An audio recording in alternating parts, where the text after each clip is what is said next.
안녕하세요 여러분. 오늘은 불국사에 대한 이야기를 할 거예요. 불국사, 부처불에 나라국에 절사자를 쓰죠. 부처님, 나라라는 뜻이에요.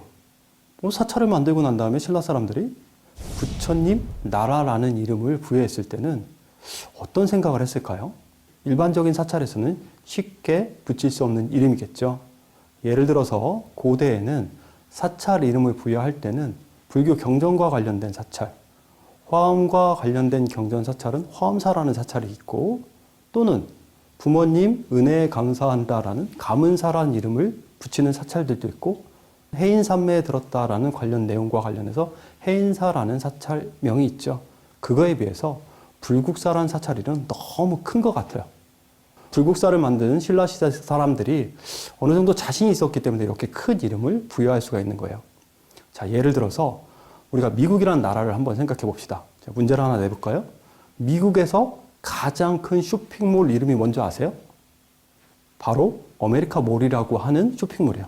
미국이라는 나라 자체가 소비 문화를 상징하는 대표적인 특징이고, 그리고 미국에 있는 상점 이름을 아메리카 몰이라고 이렇게 지은 거거든요. 그것처럼 부처님에 대한 완벽한 이해를 했기 때문에 신라 사람들이 아마도 이 불국사를 만들 때 정말 부처님 나라를 내가 한번 만들어 봐야 되겠구나라고 생각하고 불국사라는 사찰 이름을 부여한 것 같아요. 자, 불국사에 대해서는 여러분 잘 알고 계세요. 많은 분들이 수학여행도 갔고, 때에 따라서 연세가 있으신 분들은 신혼여행 코스가 불국사이기도 했죠. 그러다 보니까 불국사에 대해서는 누구보다 많은 생각들을 그리고 추억들을 가지고 계실 건데요. 불국사 하면 대표적인 것이 석가탑과 다보탑, 그리고 청운교, 백운교 이런 것들이 있죠. 누구나 다 아는 이 불국사를 오늘 설명하게 될 건데요. 저는 누구나 다 알고 계시는 불국사보다는 조금 더 디테일한 건축적 불국사를 한번 여러분과 같이 설명을 할 거예요. 불국사와 관련된 아사달과 아선의 설화 내용, 또는 다보탑과 석가탑에 대한 설화 내용들 너무나 잘 알고 계시기 때문에 그런 부분들은 좀 제외를 하고, 오늘 전문적, 조금은 어려운 부분에 해당이 되는 불국사의 건축, 불국사가 어떻게 만들어지는 이런 원리에 대한 부분을 제가 지금부터 여러분과 함께 아주 차근차근 풀어나갈 생각이에요. 자, 그러면 오늘은 저와 함께 한번 불국사로 한번 들어가 보시죠.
자, 불국사가 만들어지기 전에 신라는 528년 불교를 받아들여서 여러 사찰들을 만들어요.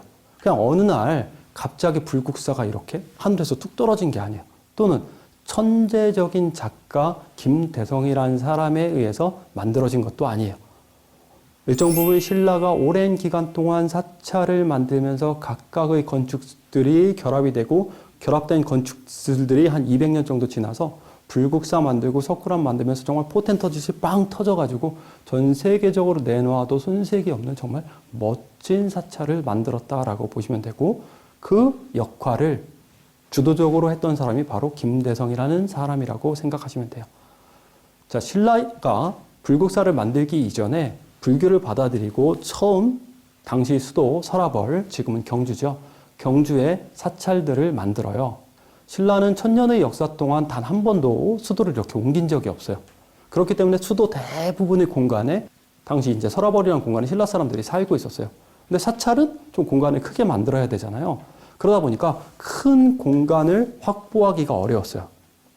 그래서 신라 사람들이 최초 사찰을 어떤 곳에 만드냐면 신라의 수도였던 당시 서라벌은 사방이 다 산으로 둘러싸여져 있는 지형이고 이 지형을 우리는 분지 지형이라고 이야기를 해요.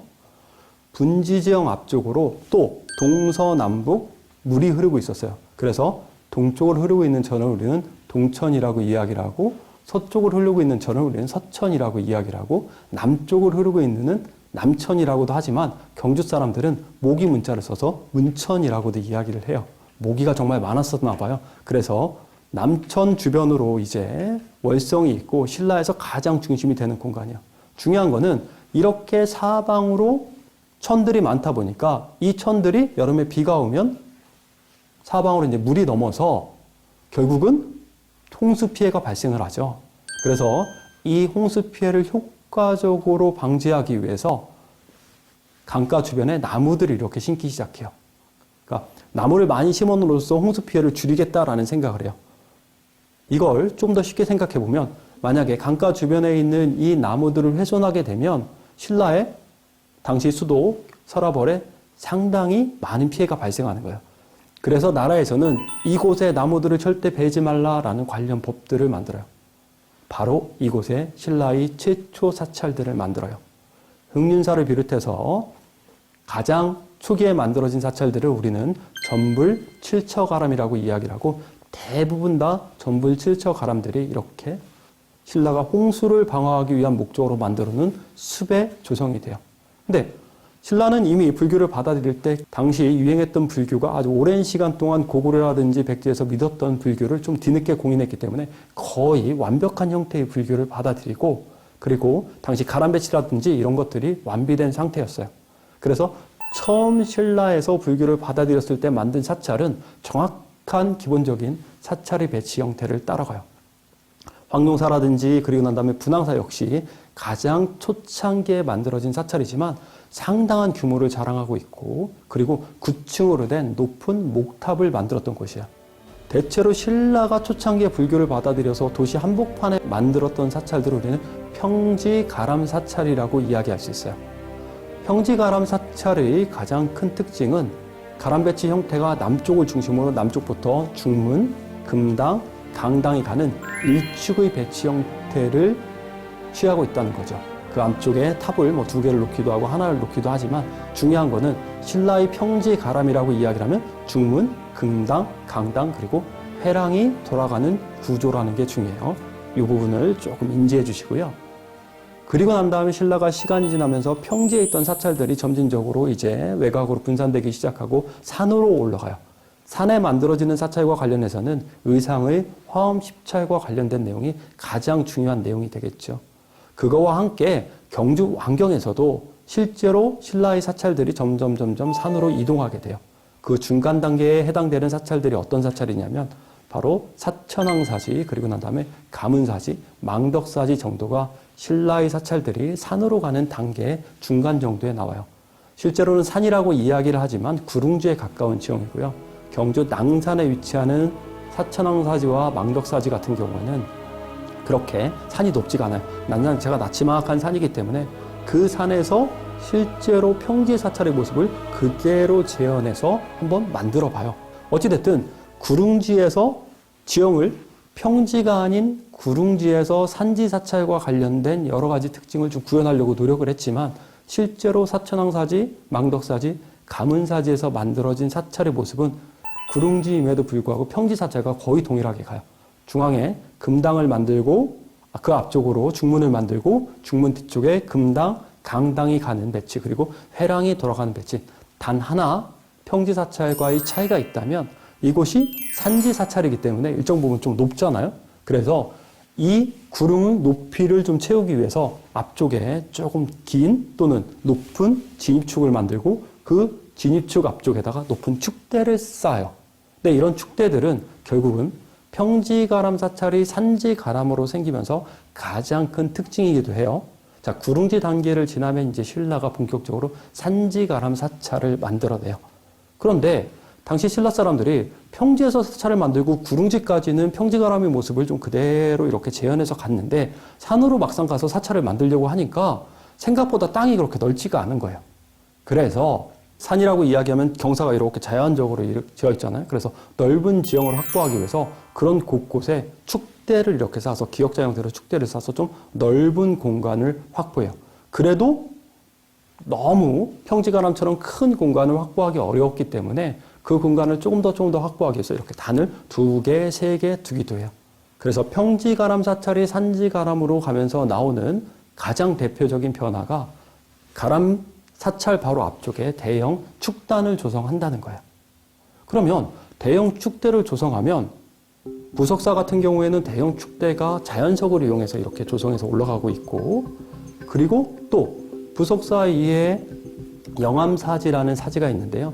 그 영암사지 같은 경우는 부석사에서 보여주는 돌로 된 축대가 아니라 가공석, 타일처럼 반듯반듯하게 돌을 깎아가지고 이렇게 배열을 해서 대축대를 만들어요. 그럼 여러분 생각해 보세요. 이렇게 타일처럼 반듯반듯하게 돌을 가공해서 만드는 게 더 어려울까요? 아니면 자연석을 이용해서 만드는 게 더 어려울까요? 말 하나 마나 가공석을 이용해서 깎는 게 훨씬 더 어렵겠죠. 그래서 신라 사람들은 대부분의 산지 사찰을 만들 때 대축단을 자연석을 이용해서 만드는 게 기본적인 원칙이었어요. 그렇지만 화엄사라든지 영암사지에서는 자연석이 아닌 가공석을 이용한 축단을 만드는 거의 통일신라 시대에 만들어진 거의 유일한 사례 정도가 돼요. 결국은 여러 가지 경제적 부분이라든지 아니면 돌을 하나하나 깎는 게 쉬운 일은 아니죠. 그래서 신라의 사찰이 산으로 이동되면서 대축단을 만들고 축단이 2가지 시스템, 자연석을 이용한 축단을 만들고 그리고 판석을 이용한 시스템으로 만들어진다는 거 하나, 그리고 가람 배치의 변화가 나오는데 그게 뭐냐면 실제로는 사찰에서는 높은 데 있으면 있을수록 위기가 더 높다라고 생각을 했어요. 그래서 평지가람에서는 탑, 금당, 강당 이렇게 하나의 축선을 형성했지만 산지가람에서는 들어가는 문이 있고 그리고 뒤에 금당을 만들고 뒤에다가 스님들이 거처 공간인 강당을 놓을 수가 없었어요. 그래서 그 강당이 앞쪽으로 이렇게 와서 조선 후기가 되면 누화진입이라는 공간으로 바뀌어서요. 그러면 좀 정리를 여기서 한번 하고 갈게요. 평지가람 사찰, 그리고 평지를 넘어서 구릉지, 산지로 가는 사찰들의 가장 큰 차이, 평지가람은 금당, 뒤에 강당을 가고 회랑으로 가는 구조였다면 산지가람으로 가면서 전체적으로 축대가 생기고 그리고 난 다음에 금당 뒤에 있던 강당이 앞쪽으로 나온다라는 게 평지가람과 신라의 산지가람의 가장 큰 차이예요. 당연히 평지가람과 산지가람의 높이는 산에 있는 산지가람이 더 높겠죠. 자, 이게 신라의 사찰이 실제로 불국사를 만들기까지 한 200년 이상의 변화 과정을 제가 좀 짧게 설명을 드린 거예요. 이런 기반 위에 불국사를 이해할 때만이 우리가 불국사를 제대로 이해할 수 있는 거예요.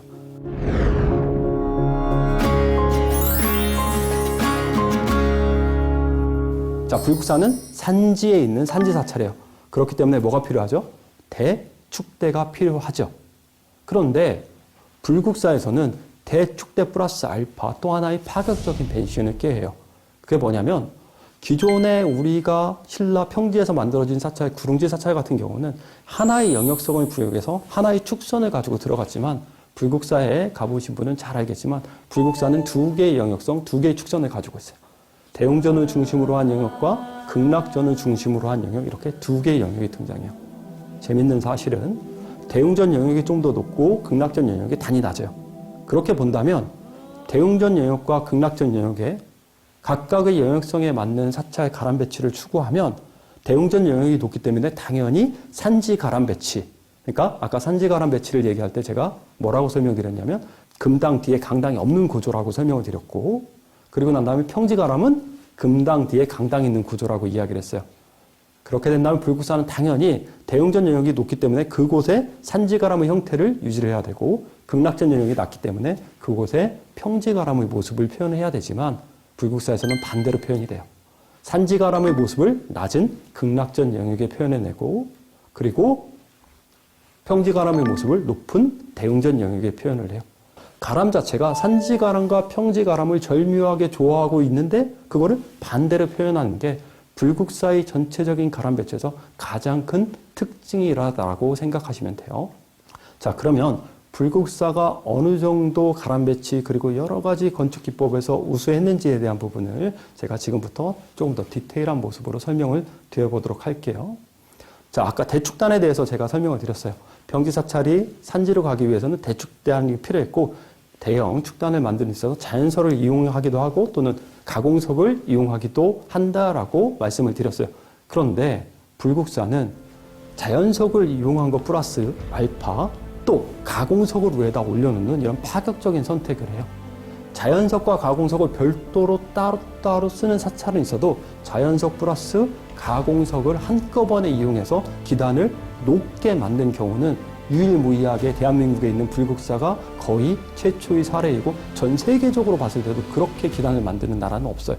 이 불국사라는 사찰을 만들기 위해서 신라, 김대성 그리고 신라 사람들이 얼마나 고민을 많이 했는지 이 단적으로 축대 하나만 봐도 저희는 알 수가 있어요. 자연석 플러스 인공적인 축대.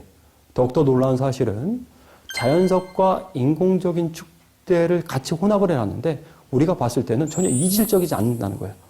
실제로는 자연석과 인공석을 혼합해서 건축을 잘못하게 되면 정말 이질적으로 보여져요. 뭔가 좀 잘 안 맞는다라는 느낌이 드는데 여러분들은 불국사에 들어가셔서 엄청나게 큰 대축대에서 무수히 많은 사진을 찍으셨는데도 불구하고 뭔가 이상이 있다? 이런 생각은 안 해보셨을 거예요. 정면에서 봤을 때 측면에 있는 후면으로 쌓여진 자연석을 확인하지 않기 위해서 일부러 시선을 차단하는 벽을 하나 만들어 놓는데 그 벽이 지금 불국사 청운교 백운교에 있는 시선 차단 벽이라고 볼 수가 있고요. 생각보다 불국사에 있는 축단이 높아요. 축단이 앞에가 높으면 높을수록 결국은 그 위에 있는 내부 공간을 넓게 만들기 위해서 노력했다라는 의미가 돼요. 그렇기 때문에 이 높은 축대로 올라가기 위해서는 우리가 대웅전 영역은 청운교와 백운교를 통해서 올라가고 극락전 영역은 연화교와 칠보교라는 다리를 통해서 올라가는 구조로 되어 있죠. 재밌는 거는 대웅전 영역과 극락전 영역이 정확하게 좌우 대칭 구조가 아닌 비대칭 구조를 이루고 있다는 거예요. 종교미술, 불교, 기독교 할 거 없이 어떤 종교와 관련된 건물을 만들 때는 좌우 대칭 또는 왼쪽과 오른쪽에 있는 건물을 똑같이 만드는 게 기본적인 원칙이에요. 그거에 비해서 상대적으로 우리 불국사는 좌우 비대칭의 원리를 철저하게 활용하고 있다는 게 다른 일반 사찰 또는 종교 건물과 다른 점이에요. 아까 설명드린 불국사를 올라가기 위해서는 계단을 밟고 올라간다라고 설명을 드렸어요. 청운교와 백운교, 연화교와 칠보교죠. 그런데 이 두 다리가 서로 규모가 확연하게 달라요. 대웅전 영역이 크기 때문에 청운교와 백운교가 엄청 크고 그리고 난 다음에 극락전 영역이 작기 때문에 연화교와 칠보교가 조금 더 규모가 작아요. 그런데 두 다리의 돌 쌓는 방법을 보면 또 확연한 차이가 있어요. 규모가 크기 때문에 이 규모가 큰 청운교와 백운교의 돌을 쌓을 때는 다 이렇게 세워서 뚱뚱한 사람을 이렇게 좀 슬림하게 보이게 일부러 이렇게 줄이 있는 옷을 입히듯이 돌들을 다 이렇게 세워서 배웠어요. 그거에 비해서 상대적으로 극락전은 이렇게 중앙에 있는 모서리 기둥을 제외하고 나머지 돌들을 이렇게 수평으로 다 이렇게 펴서 배치를 하고 있거든요. 상대적으로 극락전 영역의 연화교와 칠보교가 규모가 작기 때문에 조금 더 넓게 보여지기 위해서 일부러 돌을 배열했다라고 보시면 되고, 그리고 재밌는 사실은 실제로는 우리가 청운교, 백운교, 연화교, 칠보교는 계단이에요. 계단을 밟고 이렇게 올라가잖아요. 그런데 계단이 아니라 다리라는 표현은 무슨 교 이렇게 부르잖아요. 그 이유는 그 계단 밑에 뭐가 흐르게? 물이 흐르는 구조로 만들어져 있고 중앙에 아치 모형의 다리를 같이 만들었다는 거예요. 이거는 계단 플러스 다리 구조가 한꺼번에 만들어져 있는 구조라는 거예요. 근데 불국사는 이 아치형의 단일한 구조뿐만 아니라 바로 바깥으로 아치 반대 방향의 돌을 이렇게 놓고 있거든요. 고려시대 때 지진이 나서 한번 크게 흔들려서 다보탑과 석가탑을 수리했다라는 관련 기록이 전해지고 있는데 그때도 이 청운교, 백운교의 돌다리는 무너지지 않았어요. 그렇다면 결국 무슨 얘기냐면 아치 위에 있는 이 반대편의 사다리 모양의 돌이 힘의 방향을 반대로 잡아주고 있다는 거예요. 하나 아치 모양으로 만들어 놓으면 한쪽으로 쏠리는 힘밖에 안 잡아주지만 위에 있는 반대 돌이 반대 방향까지 힘을 잡아주다 보니까 전체적으로 여기에 있는 불국사의 청교와 백운교가 무너지지 않고 오늘날까지 잘 견딜 수가 있었다는 거예요. 이런 선례도 실제로 잘 나타나지 않고 엄청나게 큰 규모지만 당시 이제 일제강점기 때 불국사 관련 사진을 보다 보면 위에 있는 목조 건물이라든지 이런 것들이 상당히 많이 손상이 됐는데도 불구하고 연화교, 칠보교, 청운교, 백운교는 그나마 피해 상황이 상당히 덜했거든요. 그 이유는 이미 신라시대 때 김대성이라는 사람 그리고 신라 사람들이 정말로 정교하게 만들었기 때문에 가능하다라고 설명드릴 수 있어요. 기존에 불국사의 청운교, 백운교를 포함한 불국사가 무너지지 않았던 가장 큰 이유 중에 하나가 돌못이란 부재를 이용해서 만들었기 때문에 여지까지 잘 버틸 수가 있었던 거예요. 돌못의 기본적인 형태는 우리가 불국사에 가보시면 청운교, 백운교 밑에 있는 아주 볼록볼록 튀어나온 돌을 우리가 돌못이라고 이야기를 하는데 통상적으로 이렇게 돌을 이용해서 뭔가 짜서 만드는 방식을 우리는 신라시대 가구식 기단의 모습이다라고 이야기를 해요. 자, 이와 함께 우리 돌못은 결국은 불국사를 만드는 가장 중심 건축 체계이면서 한편으로는 이 돌못을 이용해서 석굴암도 또 만들게 되거든요.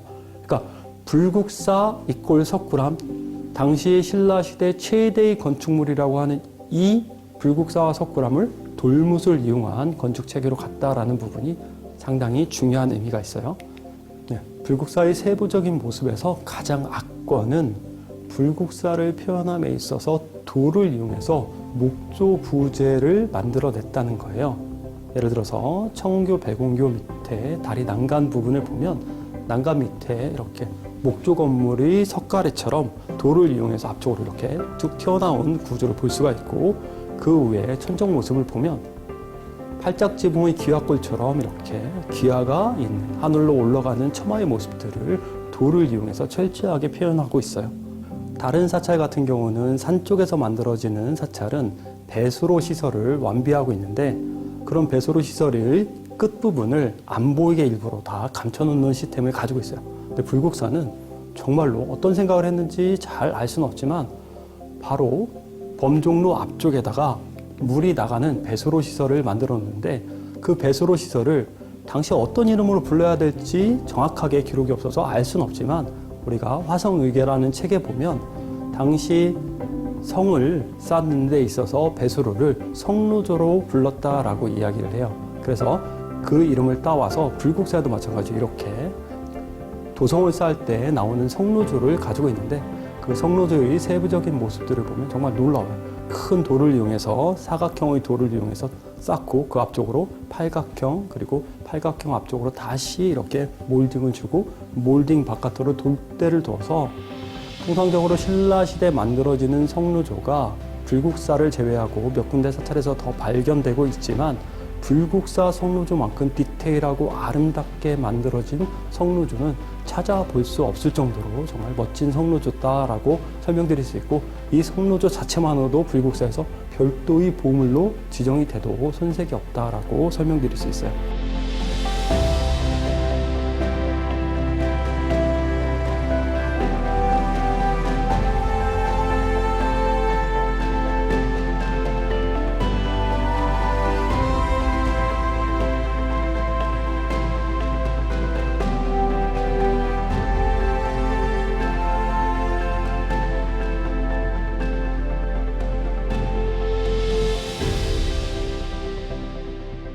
다음으로 불국사 대웅전 영역의 모습들을 조금 더 디테일하게 살펴볼게요.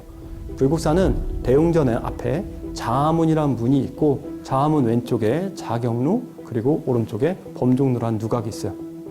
그런데 범종루와 자경루를 자문을 중심으로 살펴보면 왼쪽에 있는 자경루 다리의 모습을 보면 참 슬림하고 아주 심플하게 되어 있거든요. 그거에 비해서 상대적으로 범종루의 다리를 보면 다리 형태가 이렇게 구름처럼 뾰족뾰족 이렇게 나와 있어요. 자경루가 좀 단순하고 범종루의 다리가 좀 더 복잡하다라고 우리는 이야기할 수 있는 겁니다. 좌우 비대칭이에요. 대웅전 불국사를 가장 상징적으로 나타나는 공간이 바로 대웅전이라는 공간일 거고 대웅전에 석가탑과 다보탑이 있죠. 우리가 통일신라 시대에 만들어지는 사찰들의 모습들을 보다 보면 실제로 쌍탑을 가지고 있는 사찰들이 몇 군데 있어요. 전국적으로 한 40여 개 정도 남아 있는데 이 쌍탑은 대부분 왼쪽과 오른쪽의 쌍탑을 동일하게 만들어요. 딱 하나 틀린 탑이 있는데 이게 바로 다보탑과 석가탑이에요. 다보탑과 석가탑 자체가 비대칭으로 만들어져 있는데 이거를 앞쪽에 범종루와 자경루와 비교를 해본다면 아까 제가 설명드릴 때 자경루의 다리가 조금은 단순하다라고 이야기를 했어요. 그런데 뒤에 있는 탑이 바로 복잡한 다보탑이에요. 반대로 복잡한 범종루 뒤에 있는 탑이 단순한 석가탑이에요. 좌우 대칭 그리고 난 다음에 X자로 이렇게 철저하게 비대칭의 원리가 적용돼서 만든 거예요. 자, 불국사는 이렇게 철저한 좌우 대칭 비대칭 원리를 이용해서 만든 곳이고 세부적으로 디테일한 모습도 상당히 중요한 모습들이 많아요. 이 부분에 대해서는 좀 더 설명을 드리도록 하고요. 네, 대웅전 안으로 들어가서 석가탑과 다보탑에 대한 얘기를 제가 좀 한번 드려보도록 할게요. 기본적으로 대웅전 안으로 들어가 보면 석가탑과 다보탑 우리나라에서 가장 잘 만들어진 석탑이고 그리고 신라뿐만 아니라 동양에서 만들어진 석탑 중에서는 가장 아름답다라고 이야기하더라도 전혀 틀린 말이 아닐 정도로 잘 만들어진 석탑이죠. 석가탑과 다보탑을 누가 만들었다라고 알고 있죠? 아사달과 아사녀가 만들었다라는 이야기를 하고 있지만 실제로 역사적 기록이 있는 자료는 아니에요. 자, 이런 부분이 조금은 다른 모습이고 자, 다보탑과 석가탑에 대해서 이야기할 때 단순하다, 복잡하다라는 개념으로 우리가 조금 쉽게 설명을 해봅시다. 다보탑은 화려한 탑이에요. 그리고 정말 잘 만들어진 탑이고 누가 보더라도 다보탑을 만들기가 정말 어려웠을 것이다 라고 생각을 해요. 반대로 석가탑은 어때요? 조금 심플하죠. 심플하기 때문에 이 탑을 만들기가 조금 더 수월했을 것이다 라고 생각할 수 있어요. 당시 최대의 기술을 이용해서 가장 아름다운 모습을 표현하기 위해서 노력한 탑이 다보탑. 그거에 비해서 상대적으로 석가탑은 어떤 탑이냐면 오로지 자기 몸을 통해서 아름다움을 표현하고 있어요. 석가탑과 다보탑 중에서 실제로는 불교 경전에 입각한 다보와 석가열애라고 이야기를 하지만 다보탑은 뭔가 다른, 석가탑과 다른 아주 특징적인 모습이 있는데요. 기본적인 형태가 다른 일반 석탑에 없는 이렇게 계단으로 올라가는 십자 구조예요. 얼핏 보면 석가탑 자체가 이렇게 삼각형의 모형을 하고 있기 때문에 하늘로 이렇게 쭉 올라가는 모습을 표현하고 있는 바로 보탑 용출품의 모습을 표현하고 있어요. 우리가 다보탑은 생긴 것 자체가 삼각형이면서 석탑 자체 구성하고 있는 돌이라든지 이런 배치 형태가 하늘로 올라가고 있는 지금 땅속에서 뭔가 솟아나는 모습으로 표현하고 있어요. 설명드린 대로 사방에 계단이 있는 유일한 석탑이에요.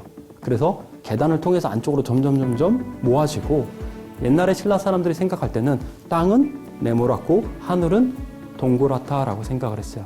그래서 그런 원리를 천원 지방의 원리라고 이해를 해요. 그런데 다보탑의 몸통, 계단 모습의 몸을 보면 내부의 모습은 바로 사각형 모양의 땅의 모습이에요. 거기서 다보탑의 2층으로 올라가면 2층의 난간은 사각형 난간 외에 다시 팔각형으로 된 난간이 있어요. 그 말은 무슨 얘기냐면 사각형의 땅에서 팔각형, 하늘 중간 단계가 바로 팔각형의 모습이거든요. 그리고 그 팔각형 난간을 통해서 올라가면 원형으로 된 상륜부가 있어요. 그러니까 탑 자체가 밑에서부터 전반적으로 땅과 중간 단계 그리고 하늘까지로 이렇게 솟아나는 모습이에요. 이런 모습은 다보탑에 있는 디테일한 모습을 통해서도 극적으로 표현하고 있어요.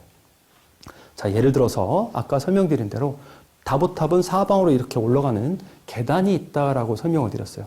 그런데 계단 옆에는 소맷돌이라는 돌을 놓게 돼 있어요. 소맷돌이 없는 경우도 있지만 잘 만들어진 계단 같은 경우는 소맷돌을 놓는 경우가 많아요. 근데 이 소맷돌은 대부분 다 한 장으로만 만들어요. 왜? 소맷돌의 역할은 올라가는 계단이 옆으로 빠지지 않게 하기 위해서 바로 소맷돌을 만들어 놓거든요. 불국사 다보탑 계단의 소맷돌을 보면 한 장을 이용해서 만들어놔야 옆에 올라가는 계단의 계단들이 안 빠질 건데 한 장이 아니라 중간에 이렇게 탱주, 우리가 용어로는 뭐 양쪽 모서리 기둥, 가운데 있는 기둥을 탱주라고 이야기를 하는데 계단 옆에 소맷돌에 일부러 탱주도를 한 장씩 더 감입하고 있어요. 이 모습을 통해서 본다면 계단 자체도 전체적으로 위로 상승하는 느낌을 받을 수가 있어요.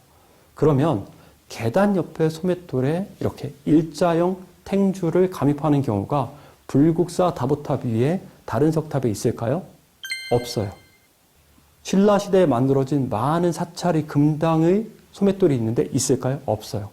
이거는 분명히 다보탑을 만든 사람이 이 탑이 하늘로 올라가고 있다라는 강한 상승감을 부여하기 위해서 일부러 소맷돌 옆에 구조적으로 취약한 문제가 발생하는데도 불구하고 일부러 탱주를 넣은 거예요.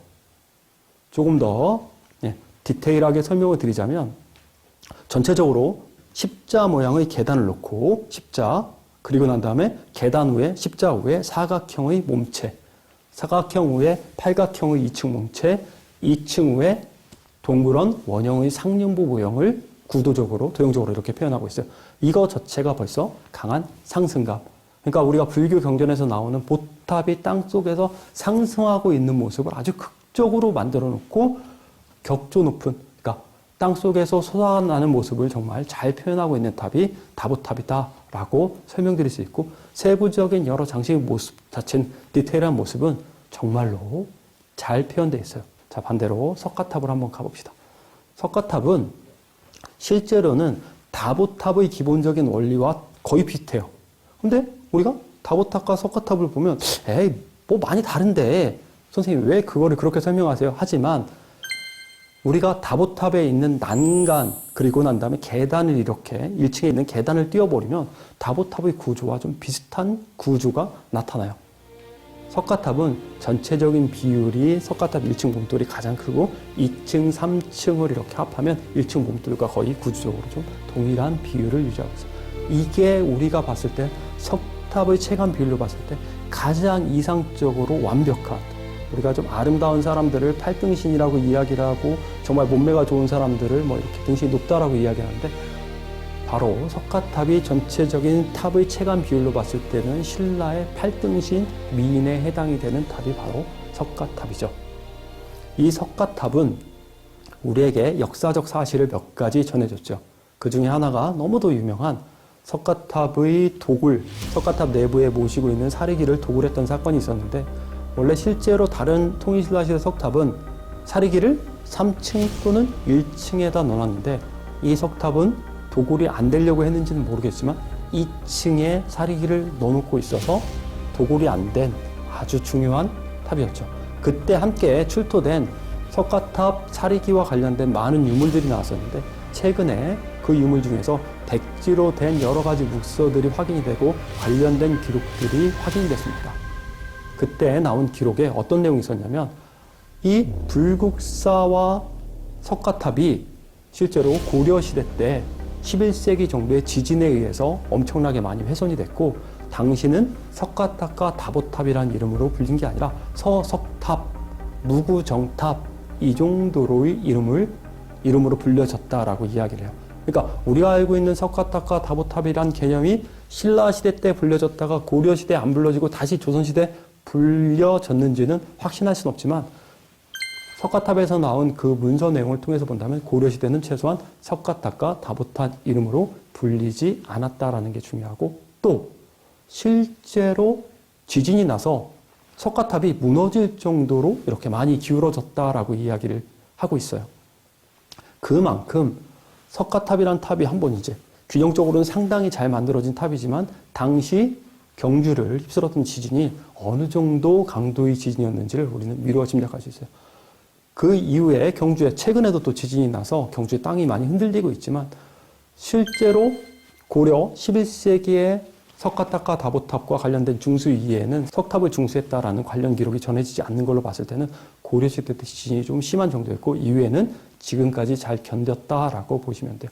그러면 왜 석가탑과 다보탑이 시간이 오래 지났음에도 불구하고 오늘날까지 잘 전해질 수가 있고, 또 불국사의 대축단들이 시간이 벌써 불국사를 만든 지 한 1300년의 시간이 지났는데도 불구하고 아주 잘 보존될 수 있었냐면, 무엇보다 석가탑, 다보탑, 불국사 대축단을 만든 화강암이란 돌이 있는데 이 돌이 정말로 단단한 돌이에요. 심지어 우리가 지금 현재 전국에 있는 각각의 돌들을 다 이렇게 표시하고 있는데 불국사 토암산 일대에서 나오는 질 좋은 화강암을 우리는 불국사통 화강암이라고 해서 별도로 이렇게 이름을 붙이게 돼요. 그만큼 우리나라에서 나는 질 좋은 화강암 중에서도 최고로 단단하고 최고로 질 좋은 화강암이 바로 불국사 화강암. 그 돌을 이용해서 만든 게 석가탑과 다보탑이었기 때문에 고려시대에 엄청나게 큰 지진이 났는데도 불구하고 새롭게 좀 조금만 중수를 해서 현재의 모습까지 그 원형을 유지할 수 있었던 거예요. 또 하나 석가탑에서 출토된 무구정광 대다란이경이 있는데 이 경전은 전 세계에서 가장 오래된 목판 인쇄물로서의 가치를 인정받고 있죠. 원래 다란이경은 실제로는 여러 석탑에 통일신라 시대에 만들어진 여러 석탑에 무구정경이라든지 준제다란이라든지 이런 다란이들을 많이 넣었을 건데 실제로는 그 흔적들이 다 종이로 만들어졌기 때문에 대부분 없어지고 그 흔적들이 발견되지 않았는데 우리가 석가탑을 통해서 당시 많은 다란이경이 사찰 또는 석탑에 봉환됐다라는 사실을 알 수 있는 아주 중요한 자료가 확인되기도 했죠.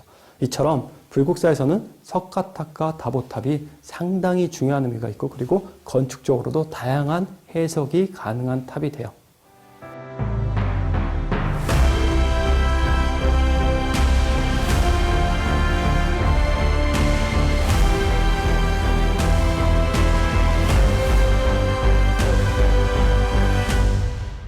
이제는 불국사 대웅전 영역을 떠나서 대웅전 영역 밑에 있는 극락전 영역으로 한번 내려가 볼게요. 극락전 영역은 아까 제가 설명드릴 때 산지가람 사찰과 평지가람 사찰이라고 했을 때 산지가람의 모습을 나타낸다라고 이야기를 했고 산지가람의 모습이기 때문에 대웅전에 있는 강당이 극락전 영역에는 별도로 없어요. 뿐만 아니라 산지가람에서는 탑에 대한 비율도 조금 더 자유로워지는데 부석사 무량수전처럼 앞쪽에 별도로 탑을 놓지 않고 있어서 이 극락전, 불국사에서 극락전이란 영역은 정말로 산지가람의 모습을 표현하기 위해서 노력을 했구나라는 사실을 우리는 미루어 짐작할 수 있는 거예요. 불국사는 극락전과 대웅전 뒤쪽으로 비로전이라는 영역을 별도로 두고 있는데 이 비로전 영역에는 현재도 비로자나불이 한 분 계시고 있는데 통일신라 시대에 만들어진 비로자나불이에요. 최근 불국사에 대한 연구 결과가 나와 있는데 지금 불국사가 엄청나게 많은 약 200칸이 넘는 규모를 자랑해요. 실제로 불국사의 칸수가 200여 칸 규모라고 이야기를 하면 조선시대의 회암사의 규모를 한 262칸 정도로 보고 있어서 조선시대에서 가장 큰 회암사 사찰 기준만큼 불국사가 컸는데 실제로 고대 김대성이 만든 불국사는 그거보다 훨씬 더 크고 2천여 칸 이상 달하는 대사찰이었다라고 얘기해서 10분의 1까지라고 이야기를 하지만 실제로는 고대 사찰 규모의 한 절반 정도의 모습만 지금 우리에게 전해지고 있다라고 보시면 돼요. 자, 지금까지 불국사에 대해서 여러 가지 이야기들을 나눴는데요. 우리가 불국사를 기억하는 여러 가지 키워드 중에서 석가탑, 다보탑도 있지만 좌우 비대칭의 원리가 정말 철저하게 진행되어 있고 그리고 다보탑과 석가탑 그리고 다보탑은 지금도 하늘로 올라가는 보탑 눈주포의 모습을 정말 잘 표현하고 있다라는 여러 가지 원리들 그리고 김대성이 이 불국사를 만드는 데 있어서 크게 좌우 대칭의 원리와 이런 모습도 만들어냈지만 디테일한 모습 하나하나까지도 정말 신경 쓰기 위해서 노력을 많이 했다라는 사실을 우리는 오늘 강의를 통해서 확인할 수 있었어요. 이처럼 불국사는 신라 건축 기술이 총망라된 아주 중요한 사찰이고요. 그리고 결국은 신라인들이 추구했던 불국토를 향한 이상을 너무나 잘 담고 있는 사찰이다라고 설명드릴 수 있습니다. 이상으로 오늘 불국사에 대한 강의를 마치도록 할게요. 감사합니다.